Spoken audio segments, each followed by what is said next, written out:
Hi welcome to cool facts and fun. നിങ്ങൾ river tubing എന്ന് പറഞ്ഞ് കേട്ടിട്ടുണ്ടോ? കേട്ടിട്ടില്ലെങ്കിൽ ഇതാണ് കേട്ടോ അത്. ഇതിനകത്ത് എന്താ സംഭവിക്കുന്നതെന്ന് വെച്ചിട്ടുണ്ടെങ്കിൽ നമ്മളൊരു ഇൻഫ്ലേറ്റഡ് ട്യൂബിൽ ഈ വീഡിയോ കാണുന്ന പോലെ ഒരു ഇൻഫ്ലേറ്റഡ് ട്യൂബിൽ കയറ്റി ഒരു ചെറിയ പുഴ അതിലൂടെ അങ്ങ് വിടും. പുഴാന്ന് അരുവിന്നൊക്കെ പറയാം. പുഴയൊക്കെ ഇഷ്ടമുള്ളവർക്ക് നല്ല രസമാണ് കേട്ടോ. ഒരു 1, 2 മണിക്കൂറുള്ള യാത്രയാണ്.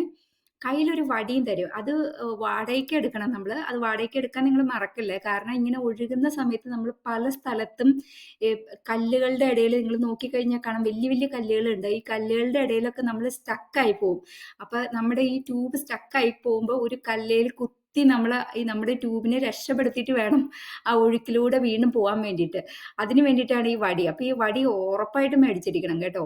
പിന്നെ നമുക്ക് വേണേല് നമുക്ക് ഒരു ട്യൂബിൽ ഒറ്റയ്ക്ക് പോകാം ഇതിനകത്ത് കാണുന്ന പോലെ. അല്ലെങ്കിൽ നമുക്ക് കൊച്ചു പിള്ളേരൊക്കെ ഉണ്ടെങ്കിൽ നമുക്ക് നമ്മൾ 2, 3 ട്യൂബ് ഒരുമിച്ച് ഇങ്ങനെ ഒരു ബെൽറ്റ് വെച്ച് കെട്ടി ഒരു ഫാമിലി ഒരുമിച്ച് അല്ലെങ്കിൽ ഫ്രണ്ട്സ് ഒക്കെ ഒരുമിച്ച് അങ്ങനെയും പോവാം. പക്ഷെ അങ്ങനെ പോകുമ്പോൾ പല സ്ഥലത്തും നമ്മൾ കൂടുതൽ സ്റ്റക്ക് ആവാനുള്ള സാധ്യതയുണ്ട്. കാരണം ഈ 2, 3 ഒരുമിച്ച് അങ്ങ് പോകണ്ടേ.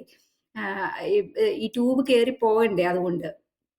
പിന്നെ കൊച്ചു പിള്ളേർക്കും പോവാം കേട്ടോ. 2 വയസ്സ് മുതലുള്ള കൊച്ചു കുട്ടികൾക്കും ഇതിനകത്ത് പോകാം. ഇത് നല്ല സൂപ്പർ എക്സ്പീരിയൻസ് ആണ്. ഇത് അമേരിക്കയിലെ ജോർജിയയിലെ ഹെലൻ എന്ന സ്ഥലത്ത് നിന്നാണ്. നല്ല അടിപൊളി എക്സ്പീരിയൻസ് ആണ്. അപ്പൊ നിങ്ങള് പോയിട്ടില്ലെങ്കില് എന്നെങ്കിലും പോവാൻ പറ്റുകയാണെങ്കില് പോവാ കേട്ടോ.